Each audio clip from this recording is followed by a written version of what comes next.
Thank you for watching Conscious Consumer Network. The live stream broadcast is free to view.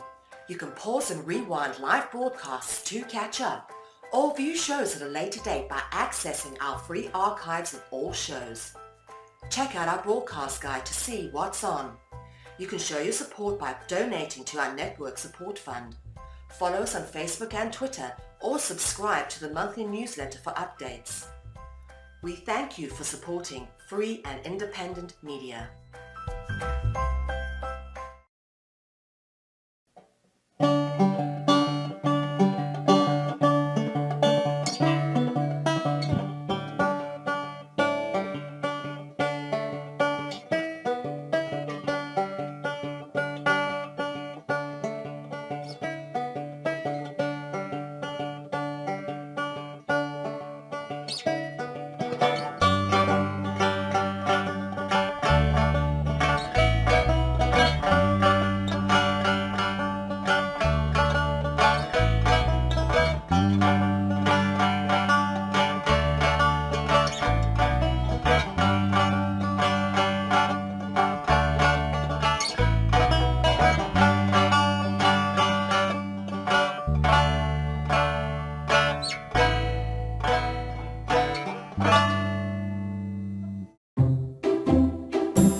It's going to be a long semester.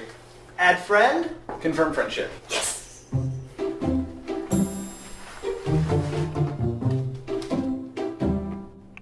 Ask a question. Where do you want the microwave? Answer. Doesn't matter to me. How about over there? Time to meet my new hallmates. Add friend? Confirm. Add friend? Confirm!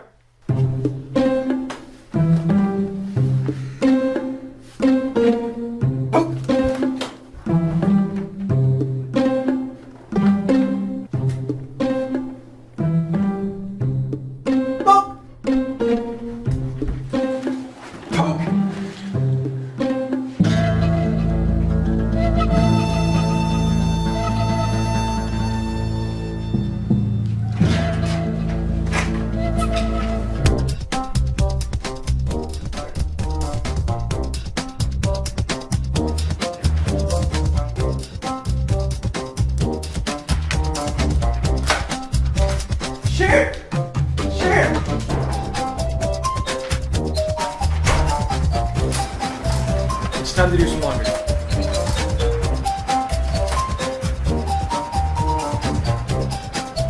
Your photo video? You broke me! Oh, feel the burn. Yeah. Oh, feel the burn. You invite friends to an event, dinner at dining hall. Attending. Attending. Eating dinner with my friends for the first time. Right. Comments. It's gonna be a great year. Like, it's been a pretty good birthday, too. Happy birthday! Happy B-Day, LOL.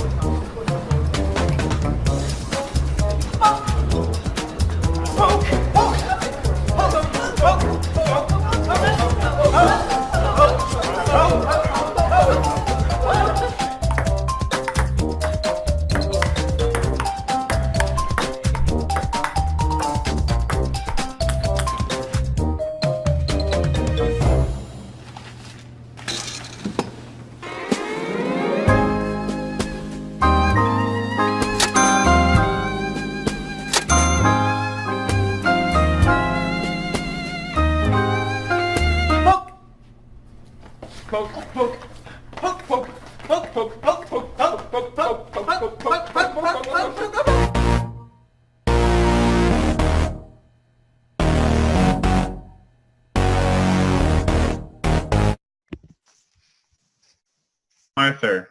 My name is Arthur. Hello, my name is Voltrain. Hi, my name's Emily.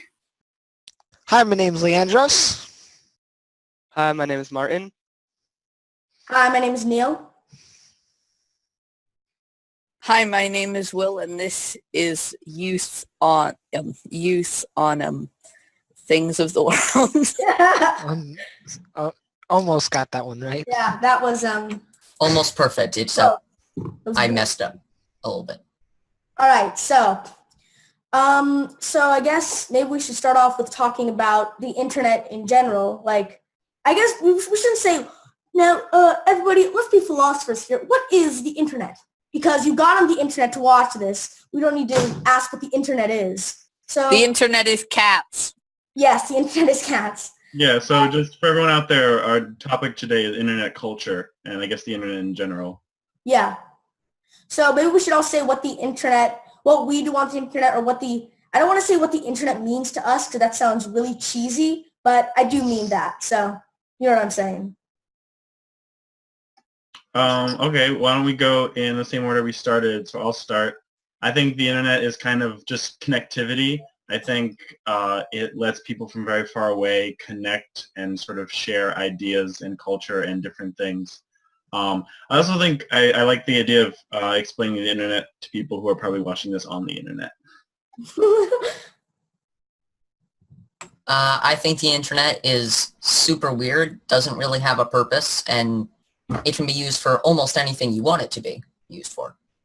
It can be like for socializing, creating things, making money.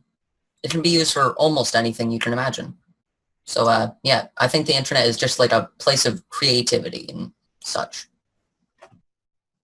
Yeah, I think the internet's just a place to meet new people and connect with people. That's what I mostly use it for, or browsing through videos, but just other people's creations and stuff. But yeah, things like that. The internet is a place where it's for everyone, really. It was made for everyone, is what I believe. And just to really see other ideas and go and talk with people that have the same feelings as you on certain issues and all that. So that's what I think of the internet. And it's a beautiful place. Very beautiful place. Aww. I think of it as kind of like community, because you can be friends with someone you've never met, or not even friends, just have a really awesome conversation with someone about some like important topics or like stupid things or just whatever you want to talk about, and Like the Flash. Yeah, like the Flash, and you can just kind of be yourself and talk to people without really feeling like nervous or anxious, especially if you're a socially anxious person that doesn't necessarily like to talk to people in person. The internet can help a lot with that. Anonymity is great. Yeah. So I guess with the internet, really what I think of it as, it's freedom to do what you want to do. It's having the world at your fingertips. You can do, like Martin just said, you can do the stupidest thing imaginable, not imaginal. You can educate yourself. You can just pass time. You can watch movies. You can watch videos. You can connect with people. Connecting with people, I hear it a lot.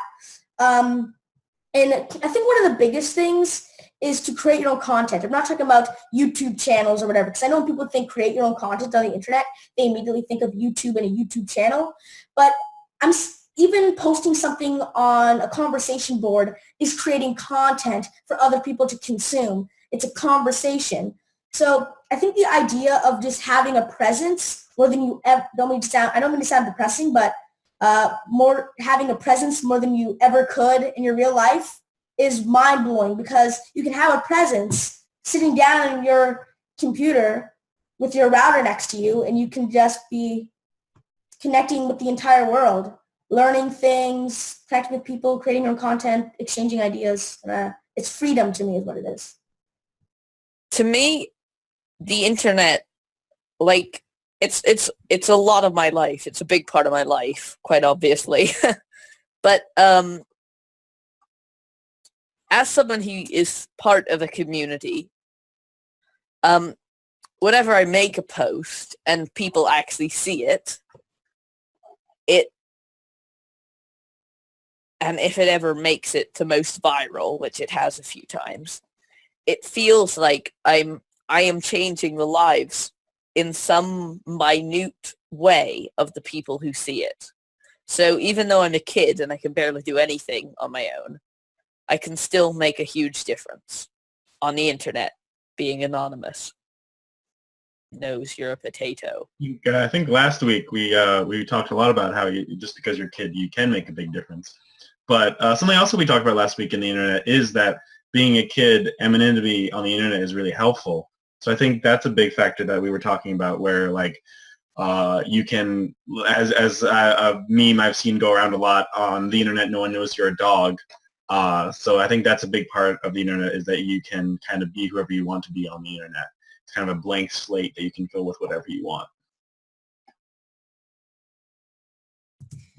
So I think that, like you just said, for a lot of people, anonymity is amazing and it's great because a lot of people, the thing is that they won't take you seriously if you're a kid. Now, me personally, I don't think I've ever gone anonymous or anything on any sort of a conversation board. I haven't really ever done that, but I can definitely imagine on where you just want to be, because you're a new person, really. You're trying that screen. People want to say, I'm my new person, but you're many different people. When you're with your friends, you can be a different person. With your family, you could be a different person.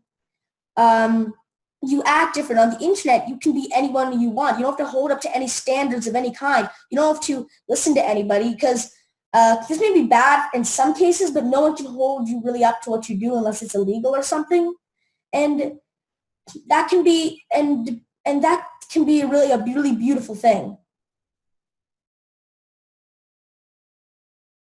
Yeah, I think the ability to be anonymous on the internet is really helpful for a lot of people who feel like their opinions don't matter if they know who you are.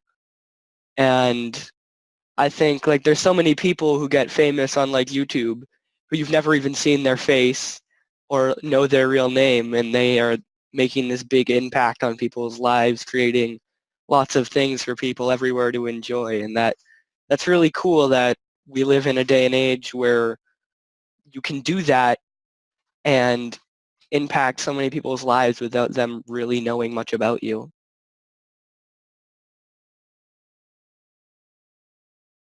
Yeah, so I think a big part of internet culture is sort of the like ideas that surround us, and I think memes are a big part of internet culture.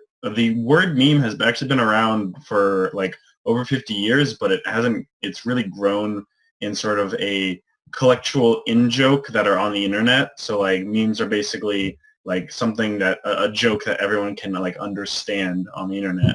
And I was kind of wondering what memes you guys all really like.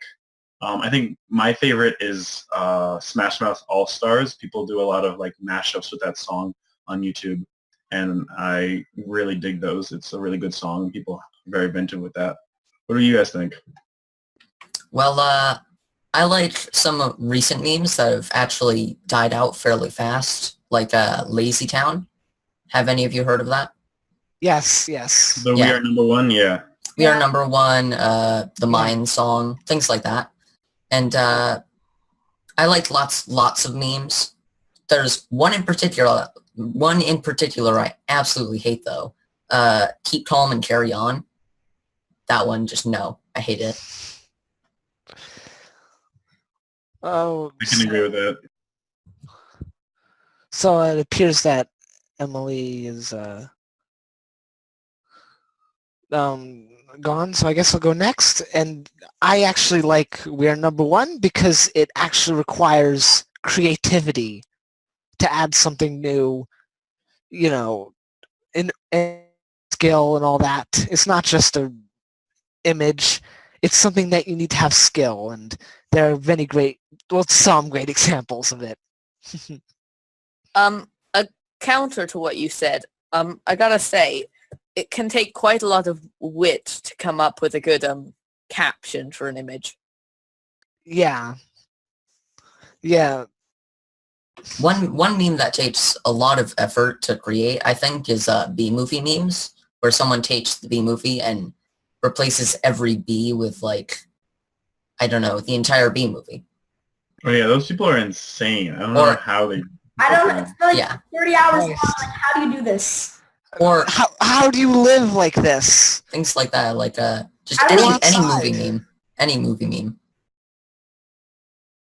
One internet phenomenon that I'm quite interested in is trolling, such as back in the 2000s, there could be an unexpected Rick Astley Rick roll, which is I always found quite interesting. So look out for those. Never do links, kids. Oh yes, clicking on random links on the internet, very bad idea. No, I have don't. learned from experience. Never click on a random link someone leaves in YouTube comments without leaving any kind of caption. Just random link.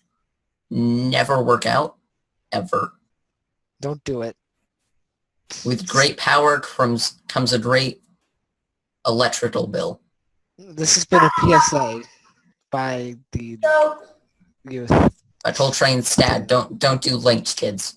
so I think that my favorite meme, I know people says, but honestly, it is the Lazy Town memes. Just because when I was a kid, I am a kidder, younger than I am currently. I like Lazy Town. I like to watch it, and I don't want to say it brought back memories of my wonderful childhood. No, it was just familiar, and I think it just took, like, one of my favorite ones is just, it's Your Number One Dink edition, and it's just because it took so much effort. I appreciate it. It's just all the things they added in there.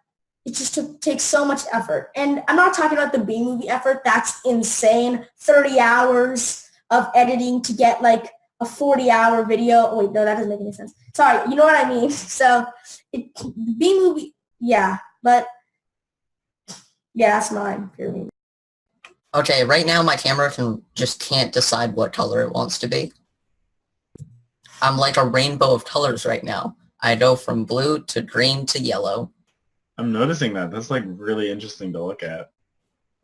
About the We Are Number One meme, a lot of the funds from that are going to help Robbie Rottens, the actor of that character, has cancer, and that meme is helping raise money for his cancer bills.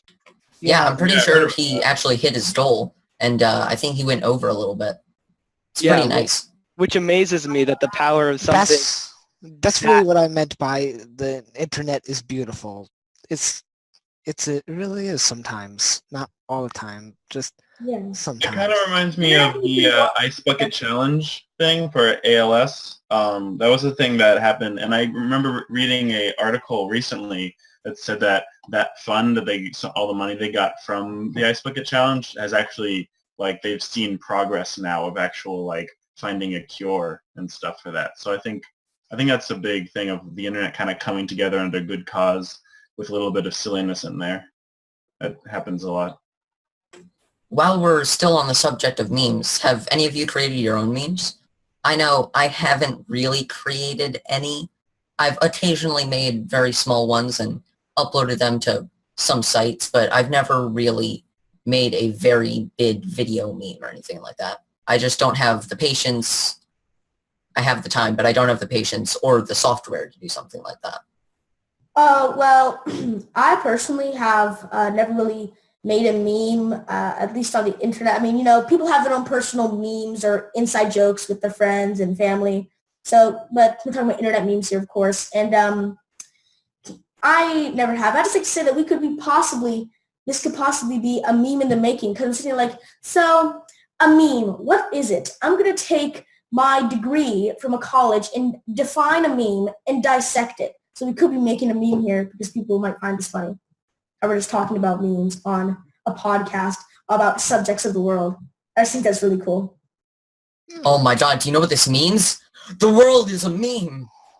Do you know what this means? Illuminati confirmed. No, I've always liked the difference being an inside joke on the internet. I think that's a accurate definition of memes. As far as have I created any, I use Google Drawings to kind of make some basic memes, like kind of the picture with text memes and maybe some little added flair to it. So yeah, I guess I have been kind of inspired by memes I've seen to kind of create my own. If you'd all listen to... Sorry. If you'll listen for a second, here I'll tell you about one of my favorite memes. So it'll start in just a second.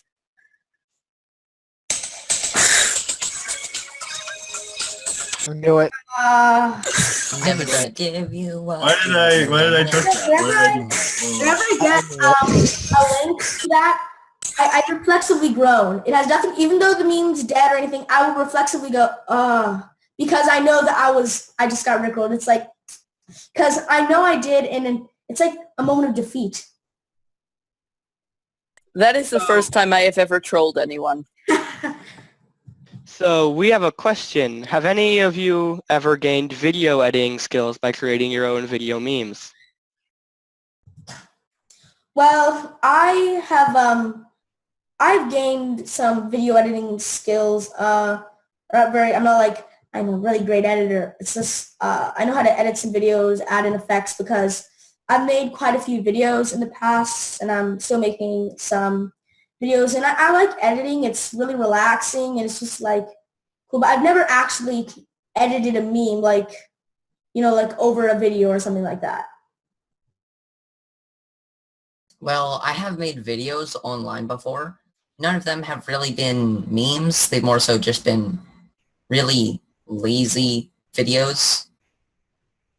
Pretty lazy gaming videos. That's what I've made, because that takes so much effort. I've made images in the past that have been spread around my group of friends, but I haven't really, did any video things yet. I will get around to that eventually, though. Yeah, actually, I haven't created any videos, but actually, I did make this, which is a collection of my face, different faces that I've made throughout the years, and just kind of collage them together with MS Paint. Will, are you okay there? Maybe I shouldn't have released Okay, I stabilized my camera, I think. I had 2 different lights on at once, and I think my camera was just too confused. So, does anybody else, before I have a new topic to move to, does anybody else have something to say on how I gained video editing skills through making a meme on that topic? Anybody else have sense? Okay, cool. So, I really want to talk about how people act on the internet. I know people are going to say, a lot of people, and it's because of the anonymity. I know we talked about how great it is, but obviously it can have some downsides. Of course, people are free to insult people as much as they want. That's another thing that's the beauty of the internet. But so how do people really act on the internet? In the opening video, there were, when the guy walked into the room, might be testing some of your memory here. So when the guy walked into the room, the roommate on Facebook, he was like, oh, I'm so excited that my roommate's here. And the guy's like, oh, it's going to be a long semester. But so how do you feel? Because I know a lot of people, I'm probably going to mute my mic in a second, like to talk. Because do you feel like the internet can sometimes promote talking behind other people's backs? Because I know that can happen a lot, because you have your private friends. You can go on a board and say things that you wouldn't really say in real life. And I I know that's a thing that's really used against the internet, but how do you feel about that in general? Or is it a good thing that we have that freedom to do that? I think that freedom is actually good in some cases. Like, of course, it's never good for people to be mean, but on the internet, usually you should go into the internet expecting things like that. Not like, that's not really good that you should expect things like that, but if you try, you can't censor the internet. It's so big, and there's so many people on it every day. If you tried, it would just fail.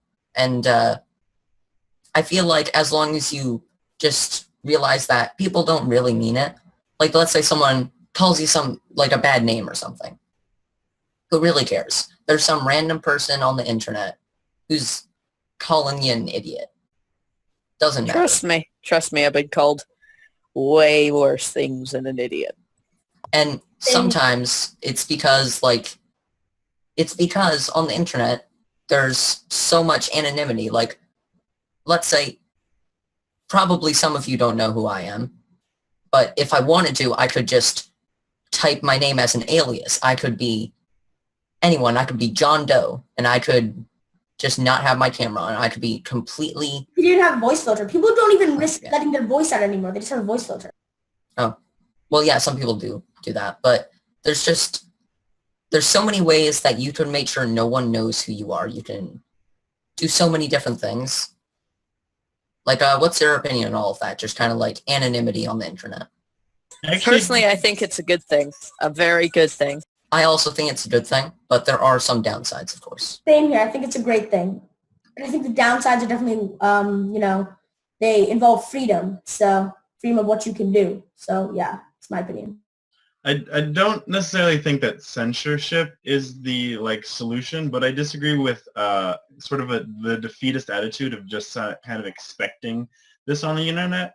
I think kind of trolls or bullies on the internet, they can be like any sort of people who want to just have this instinct of to be mean to other people for no reason. I mean, I don't think it's going to fully go away, but I think it should be fought and can be suppressed. And I think it's the same way you kind of stop bullies in a school is just by everyone saying this is not okay. So I think that's the reason I wouldn't say just to expect it on the internet. I would actually say if you see someone being a troll, not in a jokey fun way, but in a that's messed up way, then call them out, because that's how that stops, is by peer pressure stops really nasty trolls and bullying. And I think that's the way to do it, is to just kind of not have the government censor, but just to be hey, that's not okay. So to have the community go out against it, right? Is that what you mean? Kind of? Yeah, I completely agree with that. I don't mean to just let it happen, but it's something that without a lot, and I mean a lot of work, just everyone just saying, no, we can't do that, it'll probably be around still. It'd be near impossible to completely eradicate it, but not trying is definitely not the answer. I completely agree. Yeah. Actually, to get all philosophical, I think that kind of nature of just kind of being not evil, but just kind of loving to hate other humans is kind of in our nature, and something I want to fight against, but I don't think in any sense we can completely destroy, but is not something we should stop fighting against because of that, is my opinion.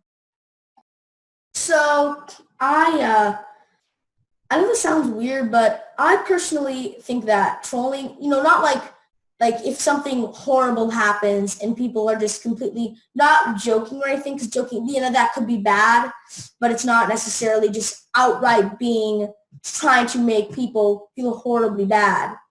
But joke. So I honestly think that trolling, not in saying, oh, this horrible tragedy happened, and somebody making fun of somebody who got affected in that tragedy, not even in a joking manner, just being horrible. Trolling really, other than that, I feel it's a part of the internet. And I know it sounds weird, but I really wouldn't want to have it any other way, because I just feel that trolling, because the thing is, and back to anonymity, people honestly, they're just brutally honest. A lot of people, a lot of people can be just ruthlessly horrible for no reason, but a lot of people are just brutally honest. They'll tell you how it is because they know there aren't going to be any consequences, and they just tell you how it is.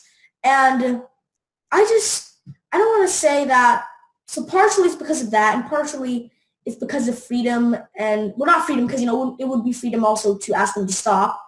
But I don't want to say I like to laugh at some of them. Some of them you should take criticism sometimes too. But I don't want to laugh at them because you got these videos with upbeat music saying "I love my haters," woohoo! Because me personally, that just seems kind of, I don't know. I just personally like to just look at the trolls myself. When people do say that, I feel like they get bothered by it.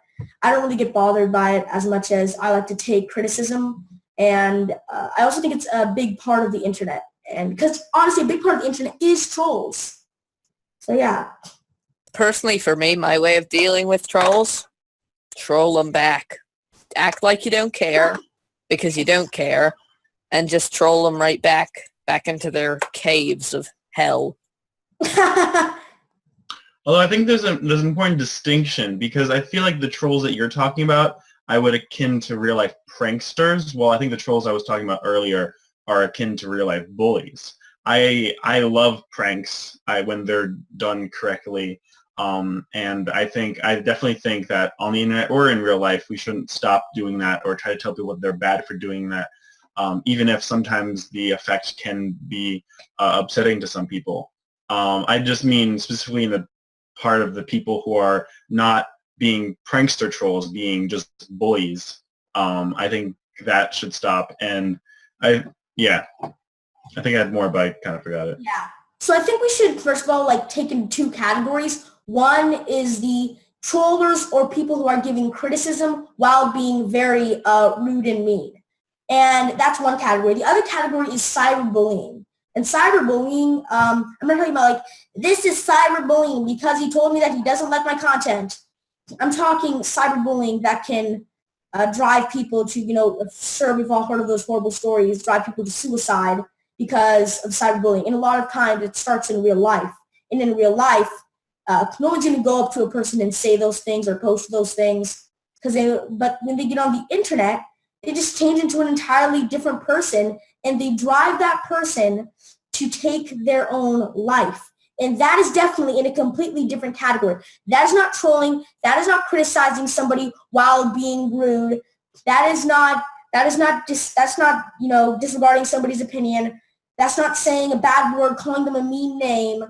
That is driving somebody to take their own life or something, not even take their own life, because I'm talking about the type of cyberbullying that could do that. I'm not saying only if somebody takes its life, then it's wrong. That kind of bullying, just ruthlessly, no reason, just saying horrible things about themselves, horrible things about them. And I've seen those stories, and what really bothers me is how much they didn't care. How much they didn't care about that person's life. And there's a difference between caring about a person's feelings and a person's life. Because I'm not saying, just if they take their own life. I'm saying a person's livelihood can be damaged because of those horrible things they're posting about them and spreading all over, the world. That is damaging to somebody's life. So you're seriously damaging somebody's life. And it just bothers me how much these people don't even take it into consideration, don't care. In real life, they're all smiling, happy. And honestly, it makes me think, do the people I know, would they ever do this? Because they feel like they have I can't say that word, I'm sorry. It's just, who are people when they know that they can't be held accountable? I think another distinction is criticism, where I think there's a difference between telling someone you don't like their thing and criticism, because I think criticism inherently has kind of a what they did wrong, but also analyzing what they did wrong and how can they do better. And I think actually trolls could handle to be a bit more criticizing instead of just insulting. But yeah, I definitely think there's a lot of like good and bad things that about the internet. But I think as unschoolers, we kind of know that just because something is like a part of our culture doesn't mean it's a necessary thing. So I think it's always good to kind of be aware of when some things should be either like taken out or lessened. You guys did miss one type of troll. The really sarcastic troll. The person who just replies everything sarcastically and can be very mean sometimes and like turn your own words against you. He's basically like a more severe version of the non-dark troll. He's basically like a more severe version of that with more sarcasm and uses memes and stuff like that. Personally, I kind of like trolls like that.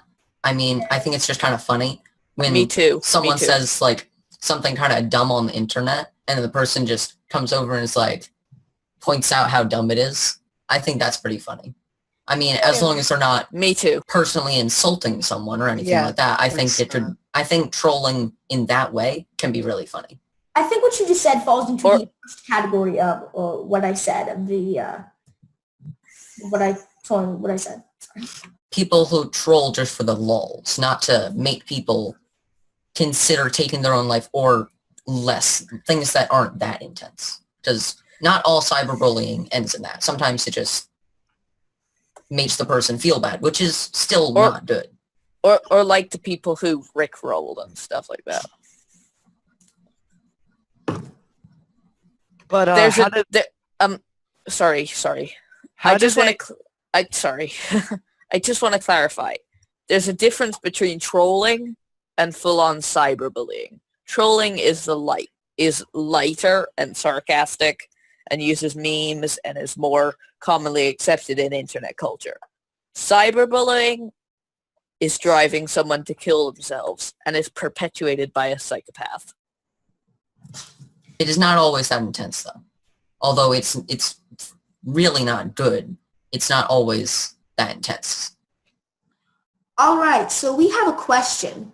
So I'm going to go ahead and say the question. So, but with anonymity, how can you tell how much criticism or comments a person can take before considering their life? Anonymity goes both ways. And yes, I'd love to hear about the impact of the internet on society, our daily lives, and in major world events. So maybe we should address the first comment, which is is definitely a big one, which is how much criticism or comments can a person take before they consider taking their own life? So who wants to address that big topic first? I guess it depends on the person. This is hard ground to trot in. But, I mean, if it depends on the person. If they're sensitive, it's like they can't take that much. It's, But yeah. I think a good all-round answer is just you can't tell. I think that's what the commenter is trying to say, is that the problem with anonymity is you don't know the other person.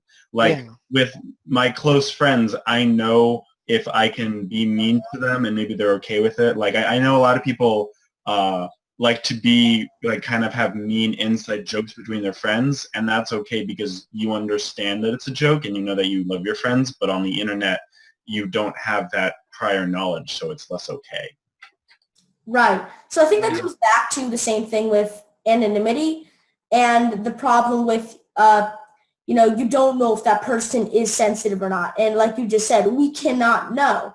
But I think in everybody's mind, unless you're by definition a psychopath or sociopath, you have to know there's a difference between just, honestly just being a mean person and saying personal things about them. Because a lot of people, the way this happens is it's people in their lives that reveal personal information about them.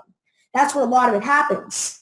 And it's so I think a lot of people, they do have a moral compass. Of course, that moral compass can't always be correct. But that's how humans work. We have empathy. So I think you could try to do that, but again, you just can never know. I think it can't really go that far without someone being mean, having intent of that. But there a lot of times there's just like basically self-questioning or just being like upset and having your feelings hurt by something someone said just because like you don't necessarily like, what if someone's younger and they don't necessarily understand that the person might be joking? Like, you have no way of knowing how someone will take what you say. So there's a certain responsibility to make sure before you comment or criticize someone. But again, to the problem of anonymity, you can't know their age, you can't know their psychological maturity. So I guess you can never know. But again, I think I have to agree with you there. I think it's a lot harder to damage somebody to that point without having that intent. Of course, it's absolutely possible, but I think it's harder. Yeah, so about how memes have affected sort of the real life. I've seen newscasters talk a lot about memes and like what happened on the internet.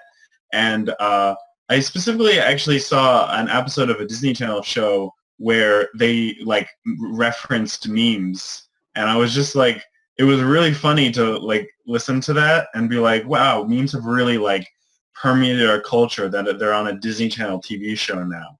So have you guys had any experience of like memes and more of the internet in general just kind of approaching on your real life? Well, I heard. Sorry, continue. I heard there was a Me Gusta in the Powerpuff Girls.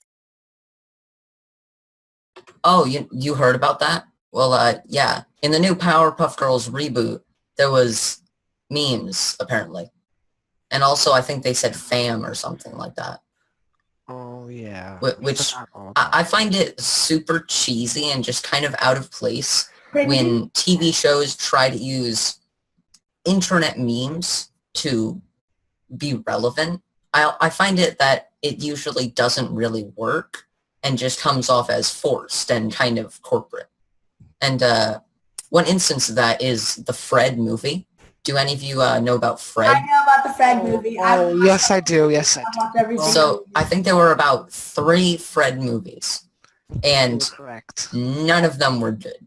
They were horrible. It's like Yeah. sometimes memes can be done well when you try to take them into real life or to TV shows or movies. But most of the time, it's just going to fail horrendously. So what happened with the Fred movie was it just wasn't that good. It's like they just kind of took the internet celebrity and just put it there. It's just, they didn't make a good movie. They just made a movie for the sake of having a well-known character in it, which isn't just mean. Sometimes movies are made just with a character in them, and that's how they sell the movie, not actually having a good movie. So I think that I personally, when I see that kind of stuff, I think it's the same reason you just said. It's really corporate, and they're trying to stay relevant because TV is dying now. Because the internet is becoming more the entertainment source, more the education source than television. It's growing at a faster rate, and the thing is that because the younger generations, they're turning more to the internet than television. And the thing is that it really is forced, and they really don't. I just feel like, I know it sounds weird, but I just feel they don't have a right to do that. I just feel they don't have a right to do that because they don't really care about the meme. They don't care about the people laughing. They don't care about or just for the lols for themselves. They want to say, oh my God, guys, look at this meme. So this is what an internet meme is. I predict if we put an internet meme in the next show of Jesse, we will get new profits. These profits will skyrocket because people like the memes.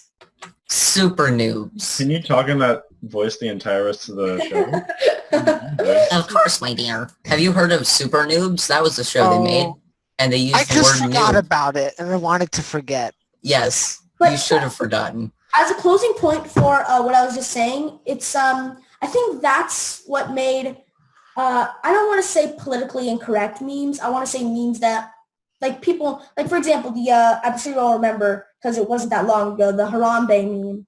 You know, Oh, Jesus. all that stuff. Oh, Harambe. No. Harambe meme. No. Whether people like it or not, I think one of the reasons that meme became such a big deal is, well, not really for me. I think that's whether you like the meme or not, I think one of the reasons that meme became so big, or at least one of the reasons I think people might have liked it, is because you're not going to see a TV show saying, you know what, out for Harambe, or they're not going to be saying Harambe because that's politically incorrect due to Harambe died, and that is politically incorrect, and we were talking about it. People, the mainstream news or the mainstream, TV shows, they're not going to talk about the meme Harambe. They're not going to do that. Disney, they're living. That's too dark for kids. So I predict that maybe some memes that are more darker, slightly more darker, might start becoming more popular due to the media that keeps trying to put memes into their media.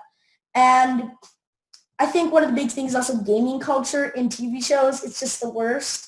Oh yes, gamers are very poorly all right, guys, we gotta get to the hard points. Let's go, and then grab a bunch of Doritos. It's so cringy. So cringy. Yeah. I like to play video games. Look at I know me. Martin wanted to talk. Yeah, about the internet impacting society thing.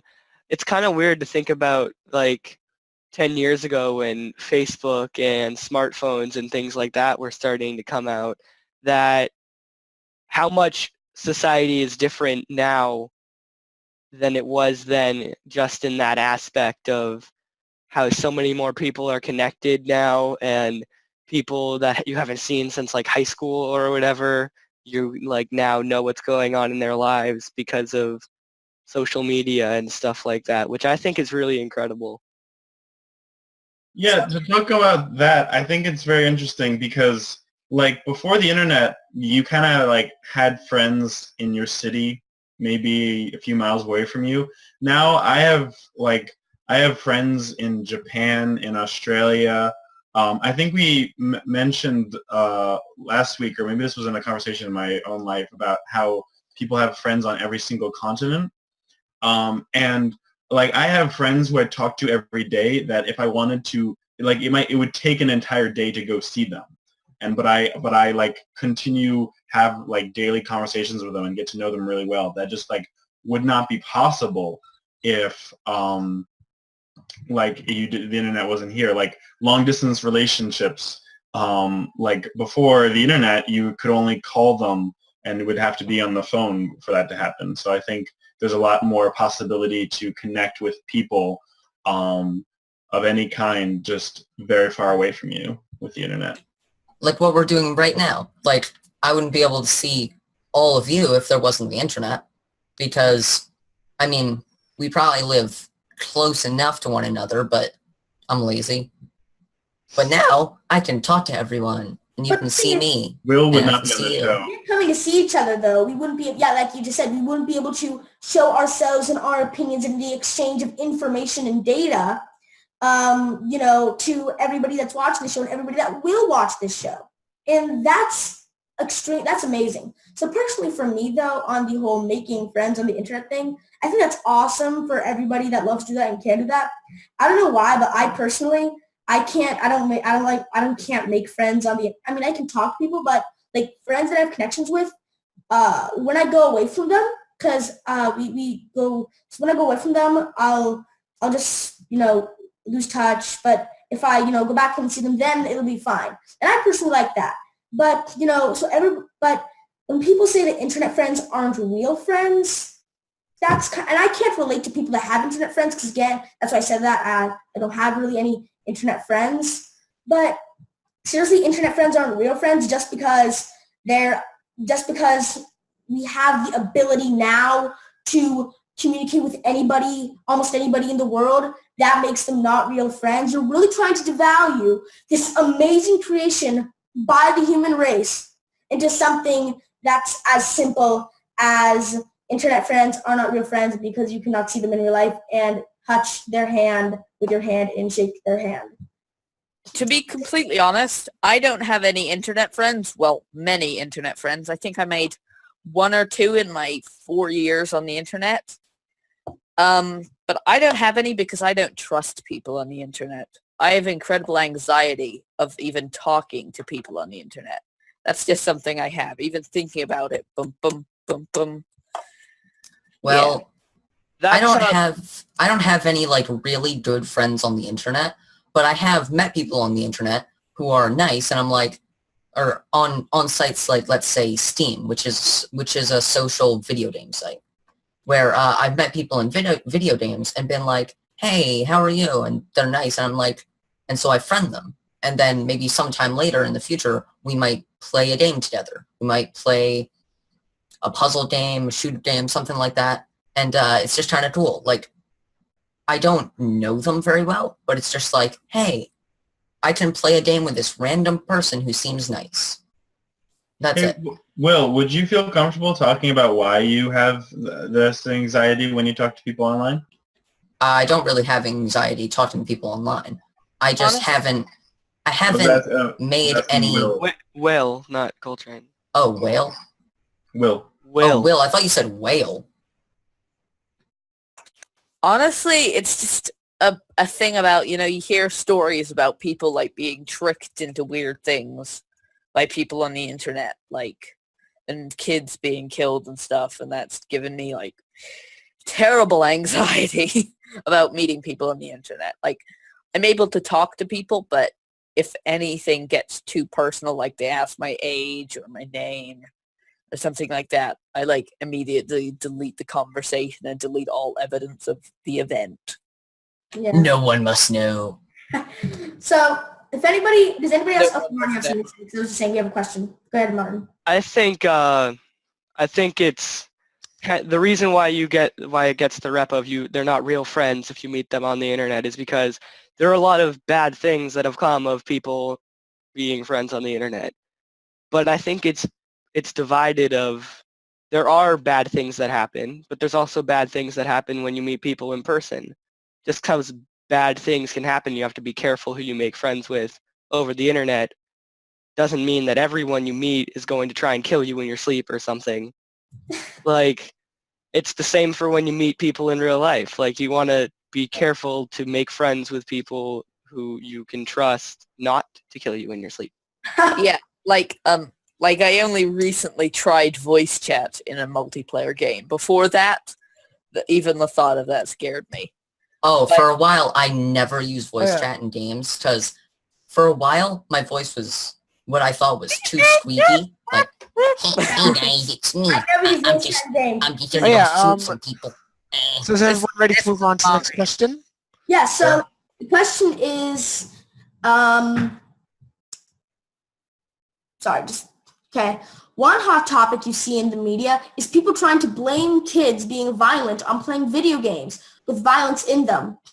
Does the group play video games? Violent? How does it affect them?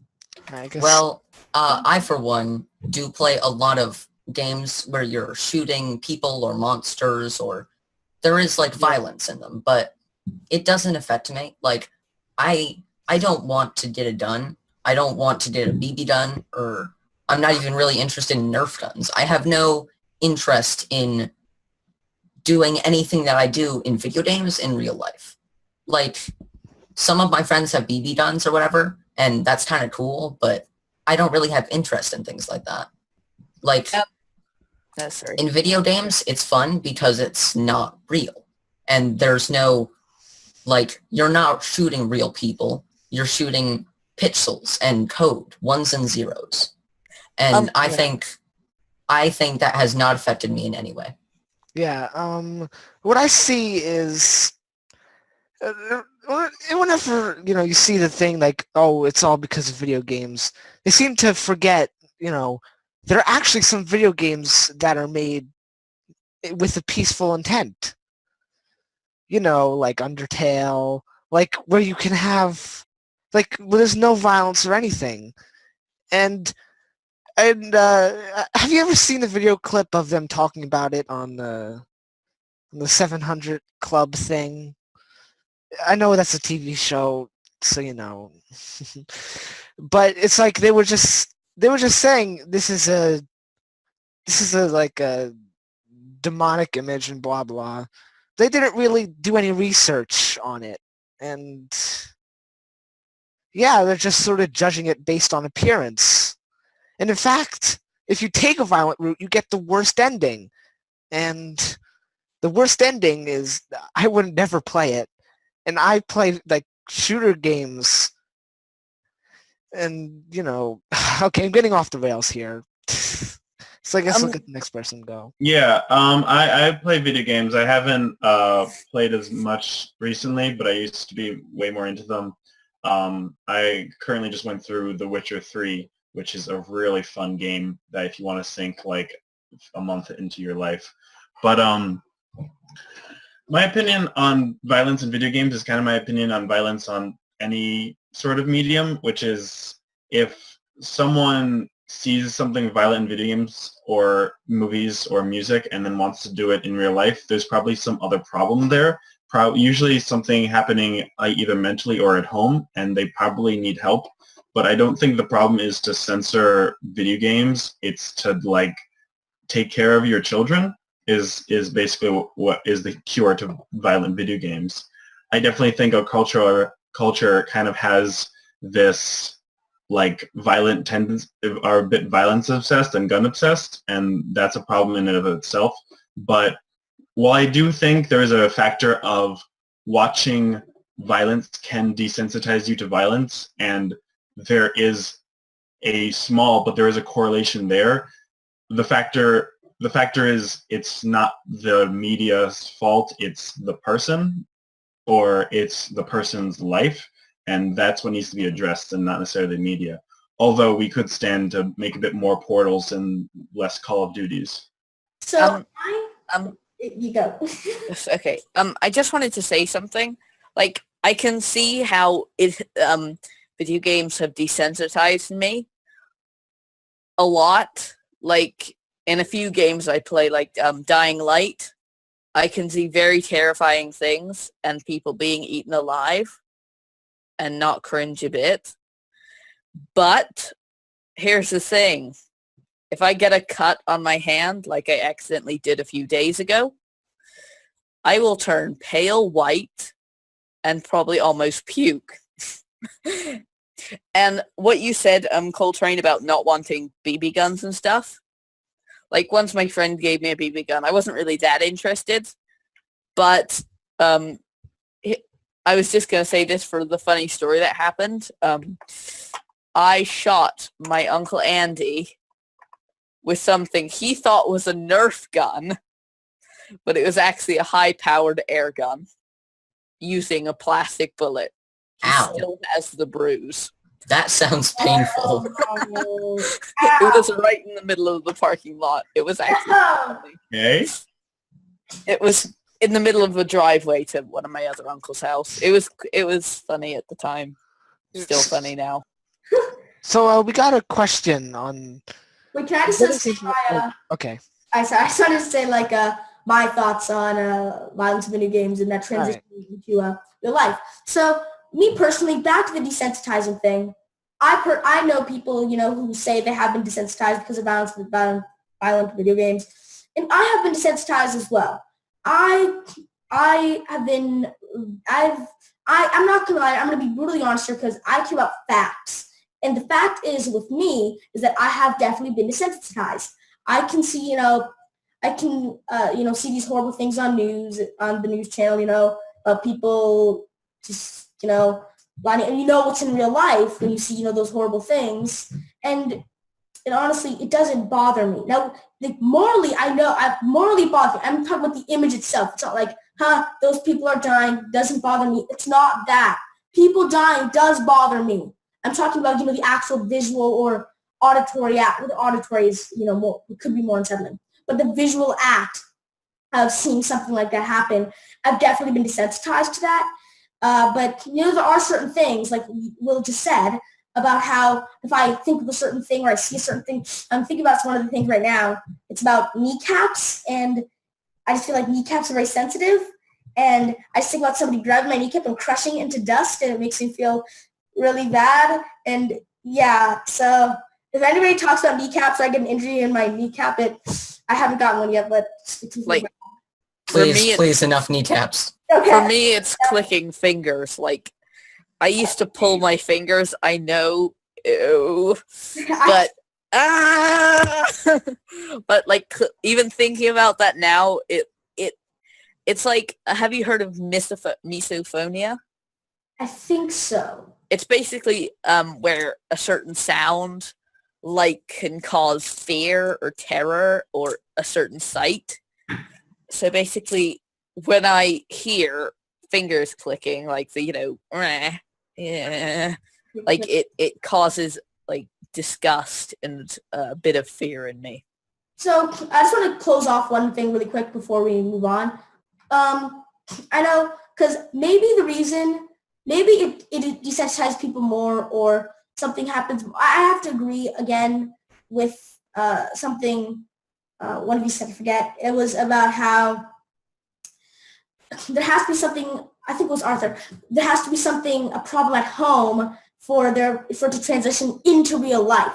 There's a difference between being desensitized and saying, okay, I saw somebody in a video game, I was able to shoot somebody in a video game, therefore I should or can or should be able to see somebody in real life. See, you can't even make that brain connect. You can't even make that connection in your brain, right? So try to make the connection. I shoot somebody in a video game.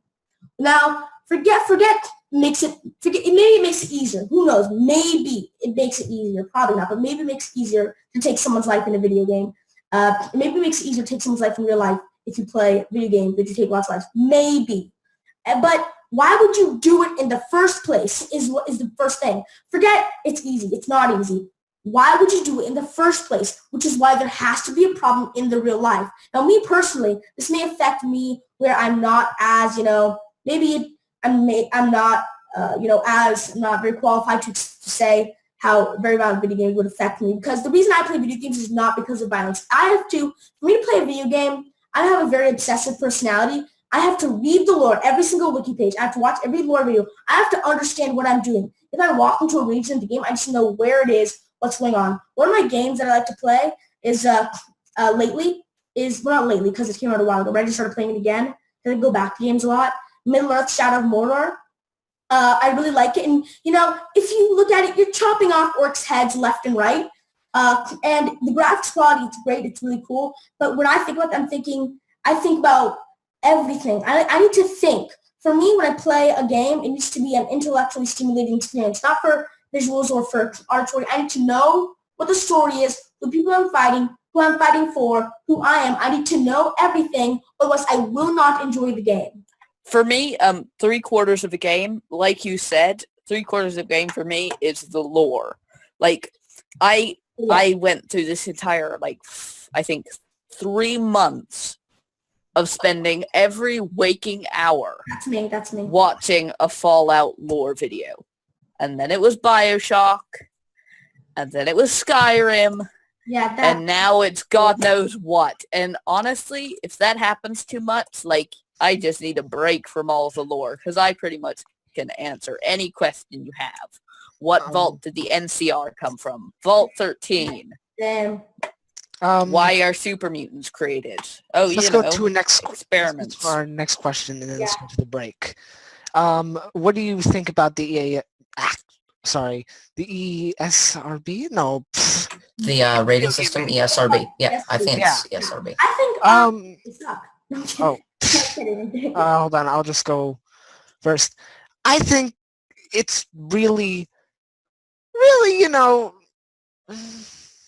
it's really I don't really like to see 10-year-old kids playing GTA 5, a game that I don't want to play, being me, I mean, it's like, sorry, but it's like you gotta know, you gotta be more attentive, and that rating system is there for a reason. If you're buying it for your 6 or 7-year-old kid, that's really irresponsible. So me personally, That's messed up. Yeah. What the ESRB is, I think two things about ESRB. One of them is like detached from the ESRB and more what you just said. The first one is the ESRB, I feel, rates every single game M for mature. Because I will play through an entire game and I'll be like, this shouldn't be M for mature. Are you kidding me? You see Exactly. a PG-13 television show. Be like, well, you're participating in it. It makes it worse. It doesn't. No, it doesn't. Come on. It's like so many games. If you see it, see, even me, where I think the ESRB sucks and I don't really trust the ratings, you know how? I actually do trust the ratings. You know how? If I see a game rated T for teen, I know it's going to suck because it's going to be pandering to very small children. And so here's the vast majority of games. You have rated E for everyone, which is just the, who cares? It's like Mario. Yeah, it's like that. And it's like, The Slegos. stuff, just the cool, maybe family fun stuff. Then you've got E10 plus, nothing is rated that. Then you've got M for mature. Every single game is rated M for mature. I swear, you can have a game. Yeah. Every single good game. Halo 4, I know Halo 5 rated T for teen, and that's good.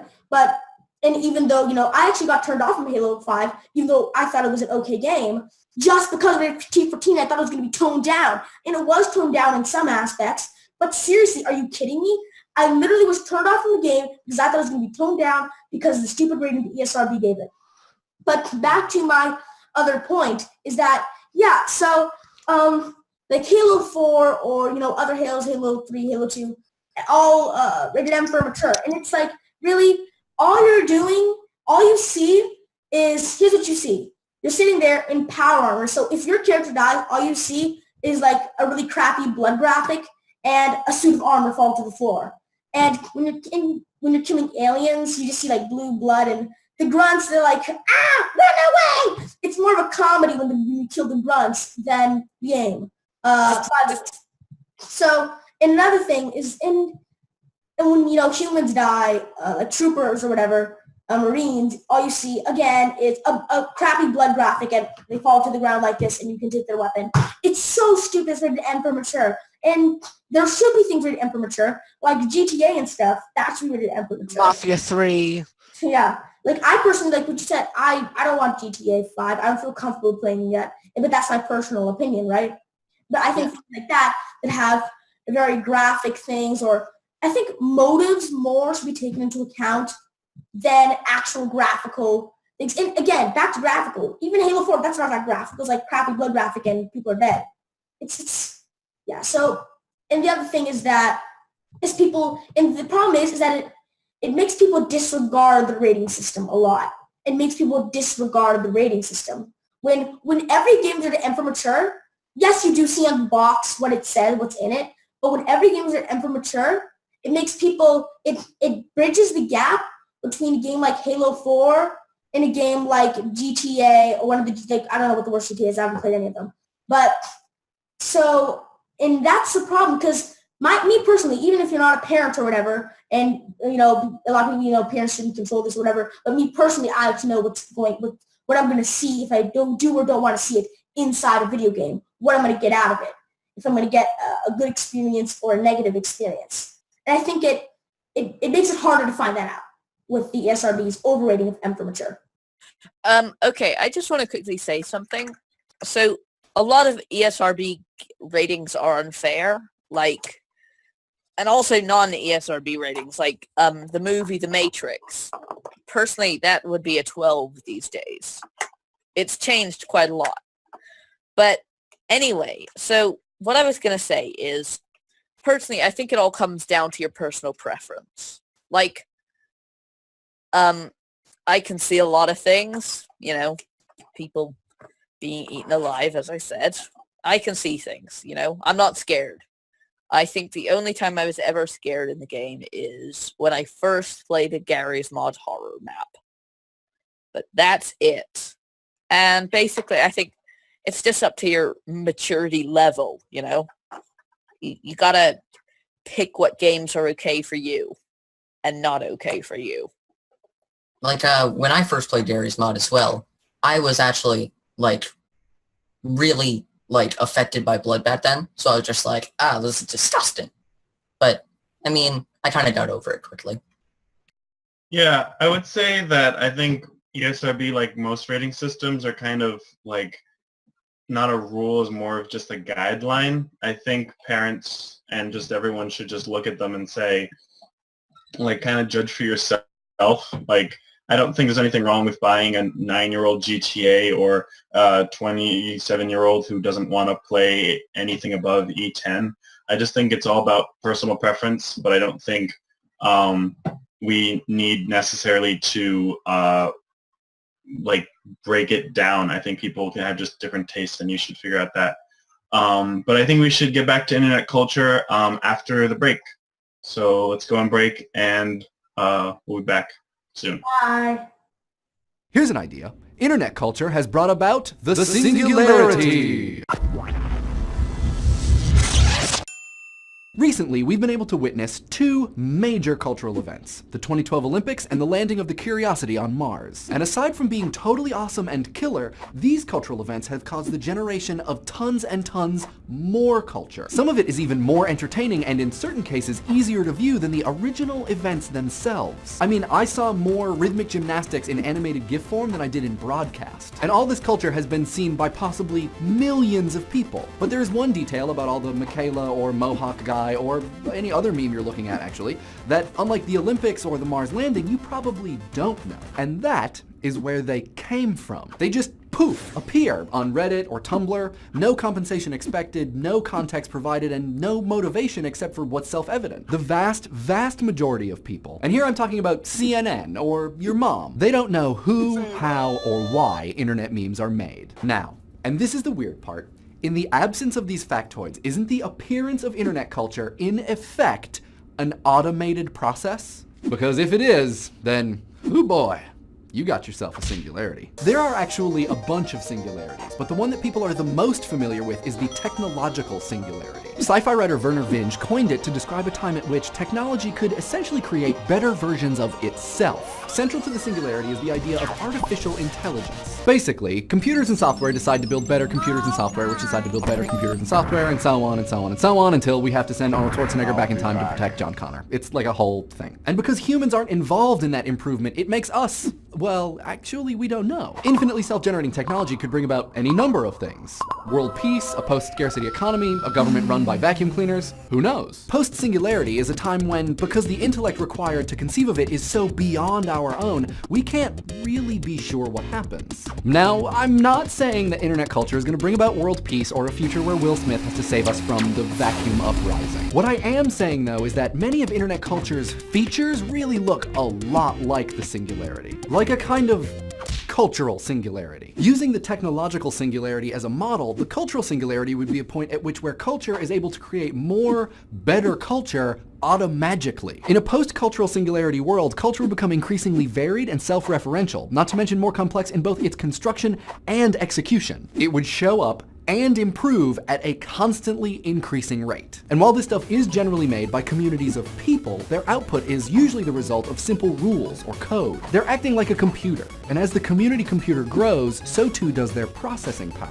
Like, compare the internet stuff made during the 2008 Beijing Olympics and the Olympics this year. There was a huge increase in both quantity and quality, which will only continue to grow. Ray Kurzweil calls this the law of accelerating returns, and it means that by Rio 2016, we're gonna have an infinite number of track memes. Now, I know what you're thinking because I ate your brain and gained your knowledge. First, it's not culture which is making culture, it's people, you dumb. It's true, you're right, but think of it this way. The community of people which make image macros and other stuff, some of whom I'm sure are watching this video right now, so you guys are awesome, essentially behave like an automated process. Sometimes in response to events and sometimes not, sight unseen, this community generates media which for most of us just appears somewhere with no indication other than our inherent knowledge that a human was involved in any way. I mean, seriously, if I told you that Watson was responsible for these images, could you prove me wrong?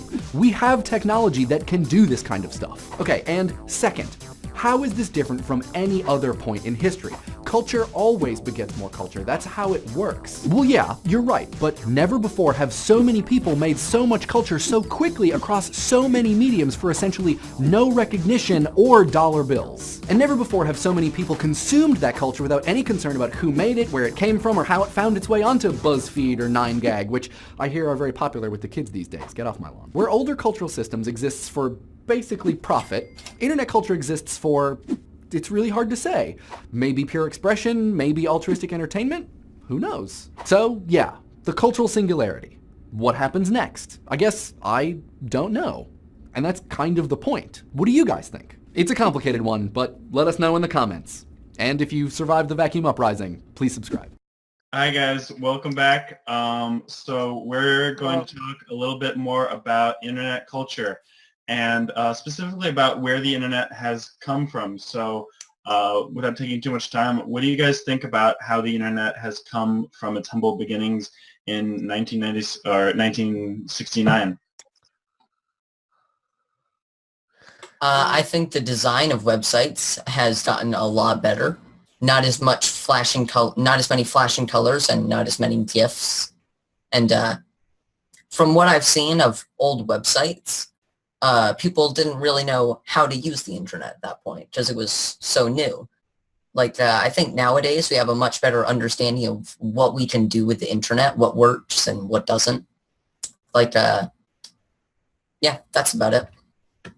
I think what's come a lot through the time is what people, because it used to be, it's like, oh wow, a website on the internet, that's a big deal. You go on the internet, that's really cool. Or even, and also internet culture as a whole, the things on the internet. But first I want to talk about, so now you can just go to a random website and just get your own website. You can just like, okay, type, it's free, click website. You gotta have like a little watermark in the website name, but you can go to a website and just go type, drag and drop, and boom, you have a website and it's live within like 15 minutes. And I think that's really cool, and how it's not, everybody has access to the internet now. Not everybody, obviously, you know what I mean? Like almost everyone. Yeah, almost everyone has access to the internet now. And really, it's just so great because it's, for example, in television, you have to pay for your this, your that, and then you got to pay for each executive channel or whatever. The internet, you don't have executive pay for sites. If you have a pay for site, you're going to get -1 people will come. Okay, nobody, like barely anybody pays for a site unless you're offering like Netflix. You get $8 a month. You got all those movies. Some people do buy websites, but they're not buying websites, they're buying domains. Right, domain. I'm talking about not talking about buying a website. I'm talking about going on a website. No, there are actually like a lot of like subscription-based websites that you have to pay to use, like Netflix or Hulu. I don't know if it's still able to be used, but there's a lot of websites use the example of, you can use our website, but if you want to use it really well, you have to pay us. But there are a lot of websites that have a lot of traffic that are usually payment-based. Like YouTube Red. Yeah, but that's I the think thing. the difference between, pay for a channel, which is still, some of them still got, you pay for the channel on television versus you got this entire internet wealth of things. And a lot of, like you said, websites, they don't have ads, and you can get better access to it through a membership. And I just think all of that is just really cool, how much information you can have. And I'm not saying it's all free, but most of it is free, as Google, Wikipedia, YouTube, not YouTube Red, YouTube, all those cool, and all YouTube Red really does is give you access to those TV shows on YouTube Red and stops ads. So yeah. I still have my AOL account. That's it. That's all I want. I have a MySpace account, although in the recent years, MySpace has actually been turned into a respectable website for musicians. instead of being this strange cesspool of corruption and oddity that it was before. Yeah. We've come a long way from Tales from GenesisSpace.com. Oh, no, Genesis Space to Netflix or Amazon, which now they're TV shows. You can just buy your TV shows and movies from there. But, I mean, at least for me, seeing things on the big screen will always beat seeing things on my tiny 16 by 5-inch computer screen. I probably got that completely wrong, the dimensions of my screen, but, you know. Personally, I prefer YouTube and other sites such as that. Like, okay, I only know about YouTube. Yeah. But I prefer that to traditional television because with YouTube, you watch one ad and you can see a 10-minute long video or maybe a few ads. But you can skip them and you can watch whatever video you want. You don't have to check all the channels, see if the video you want is on or the show. It's like, oh, my favorite show isn't on. Well, guess I can't watch TV right now. With YouTube, you can watch whatever you want at any time, as many times as you want. And the biggest thing is you won't miss it. Because the biggest thing for me is missing things. But I think what a really cool thing is about a lot of people, including myself here, complain about seeing on YouTube because if you don't know this, in monetization, you can choose the ads you have on your video. So for example, you can choose that I want skippable ads, I want skippable ads, I want non-skippable ads, and I want or I want long non-skippable ads. Long non-skippable ads are 30-second long ads with no skip button. So just to be clear, the skippable ads are whatever you want, you can skip it. The non-skippable ads are 15 seconds, you can't skip it, and the long skippable ads are 30 seconds, and you cannot skip it. And it's a creative choice to be able to click on that. So the thing is that, including myself, I've gotten irritated about this person chose to do, of course they get paid more money, and I don't know their financial situation or their life, but me personally, in my viewing experience, it hampers me and I dislike it. But if you think about on TV, every commercial is like 30 seconds long, and God knows how many commercials there are, but there's like... You can't skip them. And another thing is, there's been a few times where I've seen like 5-minute long unskippable ads on like 10 to 20-minute videos, which just to me seems kind of ridiculous. And in the early days of YouTube, I've heard of ads that were like 2 hours long and unskippable.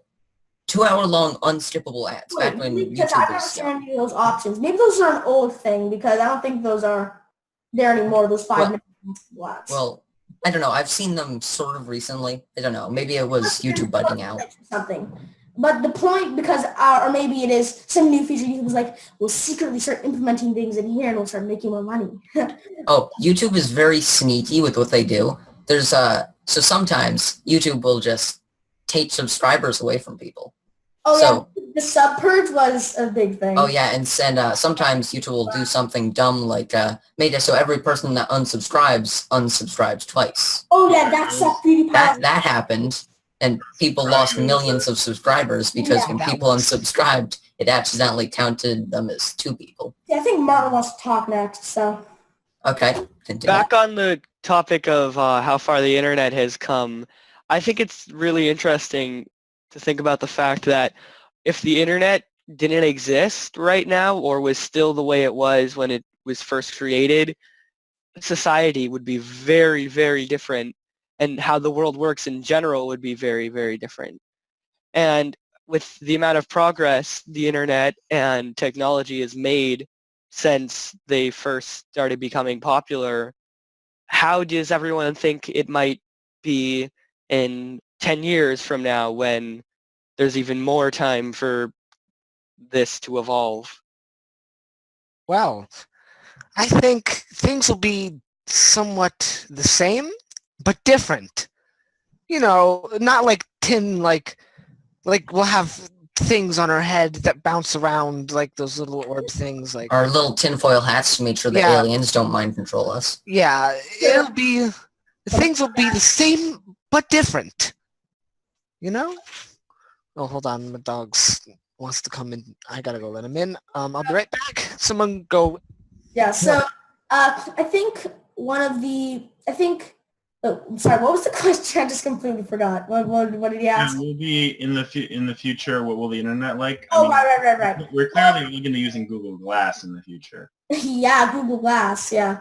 No, that thing died a long time ago. It's a little, remember the advertisements for it? It was like all over the place. It was like boom, boom, boom. And the Google Glass is like a little square here. And Oh, actually, I think we borrowed one. I haven't tried using it yet because it was so confusing. We have no idea how to use it. But Google Glass, it's like destroying it because you will be punching the thing into Google Glass. So you're basically destroying it when you get it. So it's like, And there's there's the Microsoft HoloLens, which does look kind of cool, although I'm still sort of skeptical of it. Have you heard of the Microsoft HoloLens? No, I have. What? I did try PlayStation VR, and Jesus Christ, it is immersive. Oh, I love VR. I tried the HTC Vive, where you can actually move around, and you move around in the game, and you have two little controllers. It's it's like the PlayStation one. The VR one that Valve made, and it was awesome. It worked super well. Yeah. Near VR, and I think Resident Evil in VR. Yeah, that's I think the future of internet will involve a lot of, well, like, you remember the break video? It was, cultural singularity on the internet. Probably some of that sprinkled in there for some nice stuff. And as well as eventually we'll probably have, maybe we'll have neural implants where we can connect immediately. And maybe we won't even need HoloLenses because the image will be projected. We'll think the image is being projected right onto, our eyes because it's in our brain and it's telling our brain. Ghost in the Shell.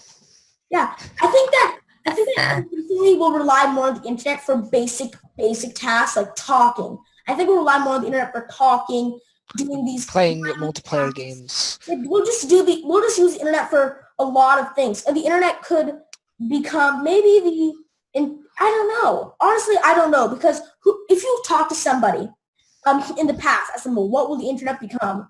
Their answers will probably be wildly different than what it is now. So honestly, all this speculating and cool things we're saying, probably not even going to be remotely true. Hey guys, there's going to be small aliens that attach themselves to the back of our heads and implant small doses of electricity to control us. Net neutrality is a thing, and apparently Donald Trump is trying to reverse net neutrality, which is real dumb. But what do you guys think? Wait, Donald Trump was trying to reverse? Did you see Donald Trump was trying to reverse net neutrality? Wait, what? Wait, how? No. Trying to reverse net neutrality? Guys, okay. Good luck. Nope. Hey, how about we answer that other question? A couple of questions. Okay. Let's just talk about what net neutrality is real quick for people who don't know. So net neutrality means like all information is equal. You can't prioritize things over other things. Your ISP can't go, so since YouTube makes money or whatever, YouTube gets a lot of traffic, you have to pay a premium to get YouTube. As well as saying, so yeah, I have to pay a premium to get YouTube, or they can control what they give you. And with now, you set up your router and boom, you connect it to the internet, and you can use a web browser to connect to those sites versus your ISP controlling what you do. If that was incorrect, please correct me right now. That was pretty good, I think. Haven't really done much research on the topic. Yeah. But from what I do understand, net neutrality is very, very, very important. Very important. Because otherwise all the randomness and the real true part of the people on the internet is going to be lost and replaced by, I know I'm going to sound very cheesy right now, but it's going to be replaced by the corporations, man. It'll lose its magic. It's like what we were talking about with memes earlier. When something as broad as when something like memes or the internet becomes corporate, it's not cool anymore. It's not cool. Yeah. Like Keep Calm and Carry On. Other memes like that where they were brought into the corporate spotlight and they were like, oh, these are cool, all the kids will relate to this. And They were annoyified. and they just were kind of turned into something dumb and corporate and not funny anymore. They tried to be trendy so they could get money. And the thing is, if you're trying to be trendy, that's irritating and begging for attention enough. But if you're trying to be trendy for money, oh my gosh, get out of my face. It's so irritating and it's just so, it just makes you flinch. How irritating. So, guys, fun fact, my name is Arthur.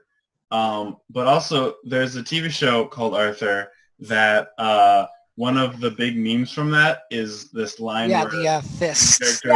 No, not that one. Oh, yeah, there's a few memes. What I'm talking about is the one where Arthur says to his friend, people would really do that. They would lie on the internet. And it goes I never heard of that one, but that's amazing. That's hilarious. What show is Arthur? Is it was- that one I with think it the was talking Buster. rabbit? He's in Yeah, Buster said that. Wait. I just like to point out that Martin's sitting there just like this. Just like listening to everybody like, soon I'll control you all. All right. Hi, Martin. All right. Oh, when you were talking about Arthur memes, I thought you would talk about the one where he punches his sister. Oh, God. Oh, God. To touch it. Or, Yeah, the but clenched All right, fist. let's get back to Let's get back to topics. Yeah, so Yes, yeah, back on topic. idea Not get I was derailed. trying to talk about is the idea of sort of on the internet you can kind of people make up any ridiculous ideas they want and people see it and they say, oh, that must be true, and don't really do their own research. There's actually an entire television show called Adams Ruins Everything, which is all about, apparently Will really likes that show. It's all about trying to find the fake truths in the world. There was an old show that its name is A Curse, so I won't name it, but it was by Penn and Teller, the magicians, and they were basically doing the same thing. They're trying to find sort of cultural ideas that are not true. And I think on the internet, those have just spread more. I think a show like, and I have watched Adam Ruins Everything. I think a show like Adam Ruins Everything, it's definitely, well, I think it can, it's good. I think that, well, I just have my own opinions about it and how they handle things, and and I respect them. They have to make choices for the well-being of the network and not covering the hard truth in some topics that I kind of rub me the wrong way, which I won't talk about right now. But I understand that they have to say it that way, because if they don't, they have to keep the bottom line. And it's one of those things, and it's on network television, and that really helps, because due to it being on network television, it's like the internet, but it's for people that really aren't really on it, aren't really used to it yet. And even if I aren't cool, I'm on it too, so I like it too. I'm on the internet, so it's good. I feel like it can be a transition to the internet, because people will be like, oh, I like TV though. It's like, okay, great. But for a lot of people, the internet, that show, the internet probably might be better with a wealth of content that a lot of it is better than Adam Ruins Everything. I feel like it's a gateway. It's like a little sampler of what it is, even though I kind of like Adam Ruins Everything on its own. Yeah, and there's also a lot of shows on YouTube that have become more television-like. Like a show I've been watching recently, which I really like, called Monster Factory, which is from the guys at Polygon, which the basic premise is they take a video game where you can kind of morph a character's look and make really crazy creatures out of it and kind of play with that whole thing. And it's a really loving and positive show, and I really like it. But each episode is basically, it's basically a Let's Play, but it's a half an hour, and they release once a week. And you can kind of watch it like a normal show where you can either binge watch it or watch an episode each week. And I think there are a lot of shows like that that are kind of getting more to the television style. But getting back on topic to what originally the thing was talking about, how people can pretty much say whatever they want on the internet, and people will probably think it's true. I actually saw this statistic. Did you know 80% of news articles on the internet are fake? That was also fake. I made that up. I saw that joke I coming. did not believe it first. I was like, I really wanted to make that joke. It was just too 75% perfect. of statistics are made up on the spot. Yeah. 80% of statistics are just made up. That statistic is made up. Everything, you can say anything on the internet. I could say My life is a lie. Harambe was assassinated. It was an inside job. It was an inside job. Are you kidding me? That's making a It joke. was the Illuminati.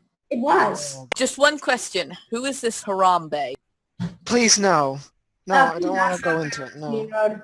It's not Yeah, the- actually, the people who work at the zoo have said that they wish people would stop talking about this meme because it makes them very sad that they had to do that. So I Yes. would not I talk don't. about it. I don't like it.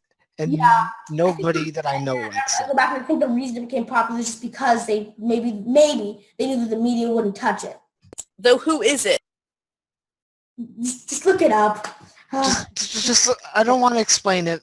Just look it up, man. So Yeah. Anyway, So, another great thing about the internet is that how it connects people is that we can kind of find out more about world events. Like I think I learned a lot more about what was happening in the Brexit last year than I ever would have if it happened like 10 years ago. And like really Yeah. anything I would say happening outside of this country, but even outside of my state, I think are way easier to be informed about yes. the internet. Because before that, you would have only news sources to tell you, and those can be questionable. But with the internet, you have a lot of different, very independent sources. So what do you guys think about the sort of freedom of information that the internet has caused you to learn more about other people?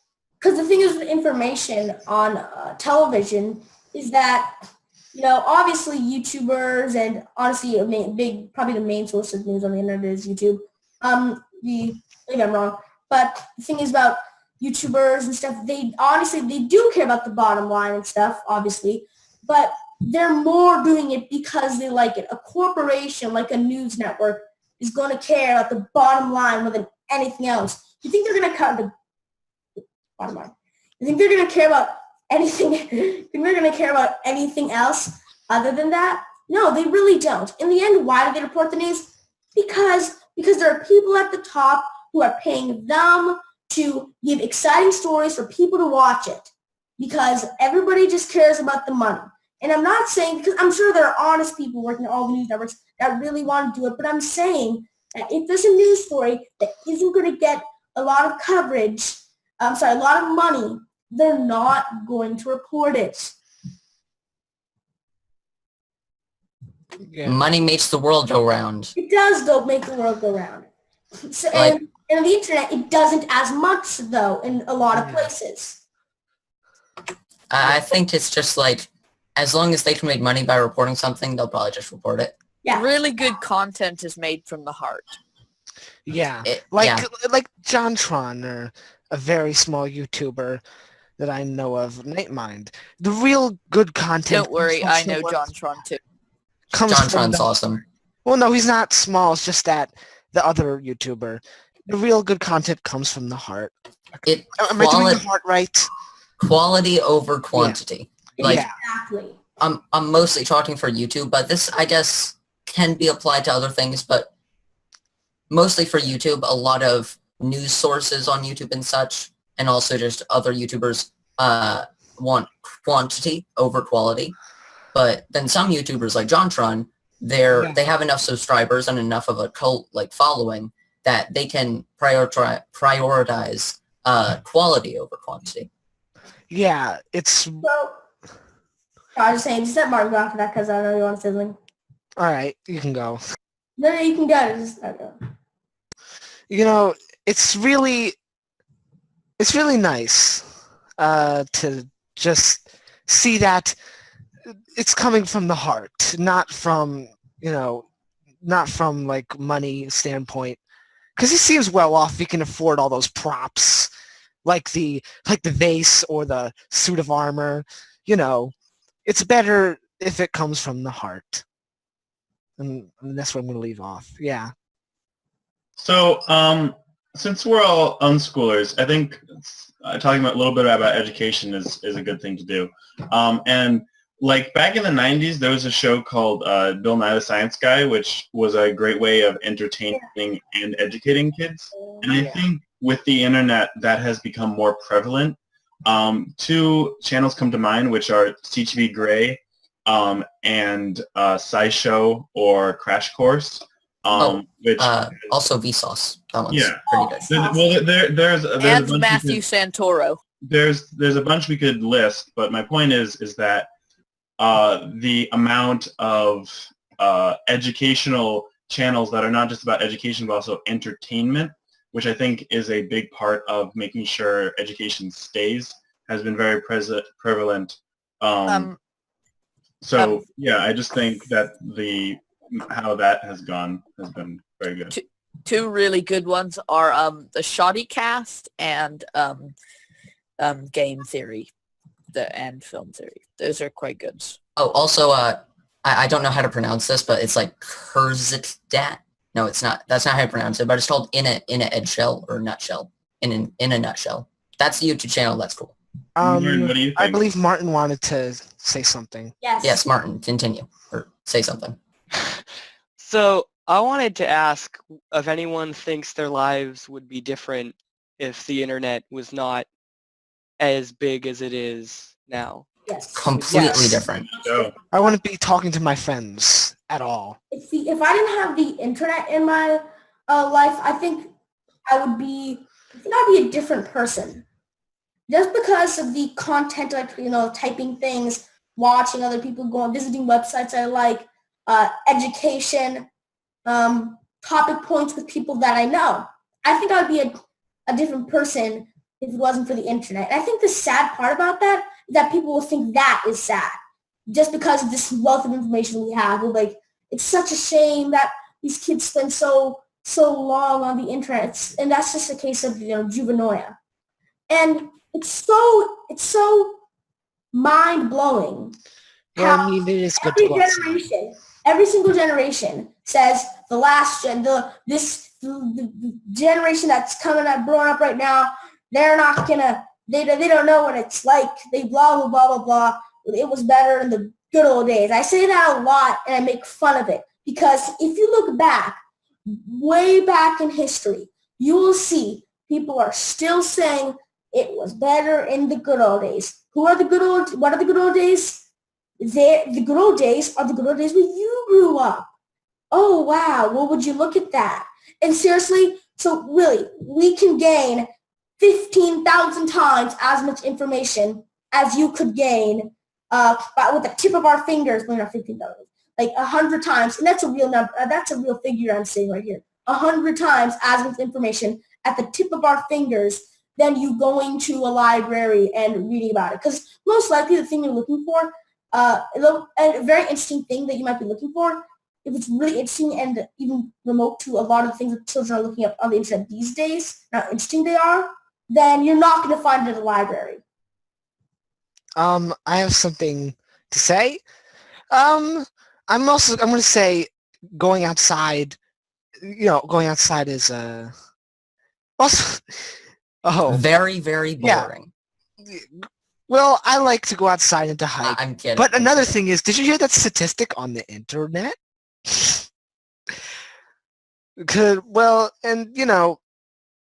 It's, you can go to a library and you can learn things on the internet, but, you could find different things, but it's also good to read good old books. Like, actually, never mind. I don't have any books near me. Yes, hold up a book. I have a book about a video game. Yep. It's Spelunky. Because video games. Yeah. But yeah, reading good old books, I think, they're more reliable and straightforward. But there is a lot of information on the internet, and that is sometimes can help. And all the time can help, as well as the cold hard book. Well, I think books can be out of date pretty quickly because websites can be updated, but books take a while to sort of become different. Yeah. But I don't understand why people think, like, people talk about that, like, what did you think your life would be like without the internet? And I think the internet is such an integral part of society. It's just like a natural progression. That's like saying, that's actually, I think it's more ridiculous to say, what would your life be without cars or like it's like the internet is just a natural progression of us wanting to connect with other people. Yeah. I think it's all about preference when it comes to books or the internet. I think you do what you want to do to learn something. There might be better ways to do it. You might be doing the best way. But as long as you're not telling other people that their way of doing it is absolutely wrong and horrible, unless you're doing it in like a helpful way, like, hey, maybe try this instead of that.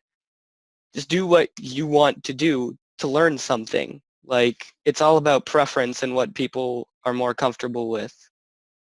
How dare you have a different opinion than me?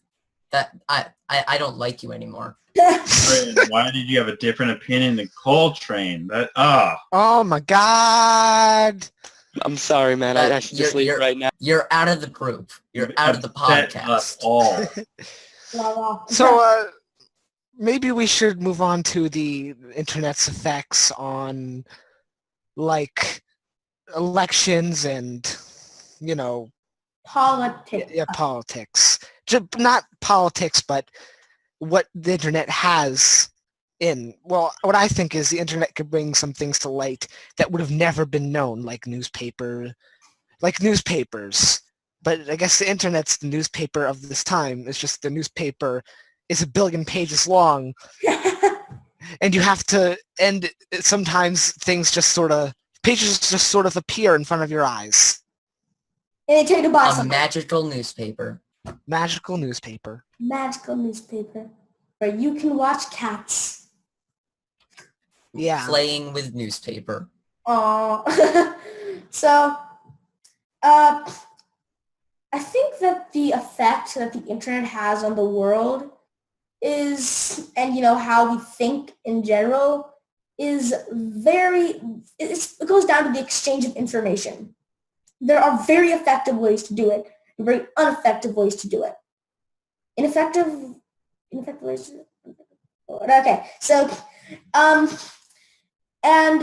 at the end of the day, it's so cool. And whether you're like, back in the good old days, we didn't have the internet, and we know what a hard day's work was, versus now. And regardless of your standpoint on that, you have to admire how amazing it is that in this, I can send information around the world and back. Yeah. Whoa, I just did it again. Whoa, technology! Send information. Wow. But it's so cool because people can know in a second, in an instant, when something has happened. They can be educated in an instant. Not that that'll matter anymore because robots will take over our jobs, and because of capitalism, humans won't have any jobs. So, Well, yeah. we'll see. That got dark quickly. Like, happy, cheery internet, but someday it'll all end because of those newfangled Darn. robots. And capitalism. Newfangled robots. I think the internet's made us smarter. I think it's made us real smarter and faster. I want to talk about something that the people watching this don't know, but in the chat, we've kind of started our own meme about how much we all like Martin. And it's like we've gone through like at least 7 iterations of like Martin is love, Martin is what, Martin is our poster child. Just like let's all make sure Martin is talking. And like I'm talking here and I'm realizing like the internet is happening literally right in on front my of us. screen. We are the internet. We are the internet. It's like, yeah, right here. And I think you could really know this, but like it's where everyone kind of like a joke kind of starts and everyone like continues it. And like this is something I see a lot in improv, but it was like 3 of us said, oh, Martin should talk, and then we like just kind of had that seed and it sprouted into this beautiful tree. A beautiful Martin tree. Martin talk now. And A beautiful tree of making me feel really uncomfortable. Thanks, guys. You're welcome. So what should we talk about now? What other internet culture thing? Actually, so we should talk about how people think about the internet, like people on the outside. I won't say outside because honestly, Those damn everyone outsiders. is on the internet. Get off my internet lawn. But the thing is that I'm not saying outsiders, but people who are on the internet more for casual things, very casual, just going in like, oh son, how do I do the the email? I'm not saying those people, you know what I'm talking about. They get on the internet for like the bare minimum. They just look for like look up Social media. All thing. Yeah, maybe a little bit of social Facebook so they can keep in touch with people. But they see the internet as kids these days. They're getting all crazy. They're putting on black makeup and they're going out in their leather jackets and they're going out and they're being rebels and they're rebellious and they don't appreciate anything and they just all they do is sit on the internet and they do nothing. They learn nothing. There's a rebellious child right there. Yes, that is an internet person. Heresy. How dare they? I like to make other people feel bad, so I feel better. Nice one. indubitably. So we gotta close up in a bit. So, so does anyone have any closing thoughts? I think that the internet is weird, and the deep web is even weirder. Let's not go there. We don't talk about that Go place. there. Episode about the We deep don't web. talk about That place is completely Or we could not.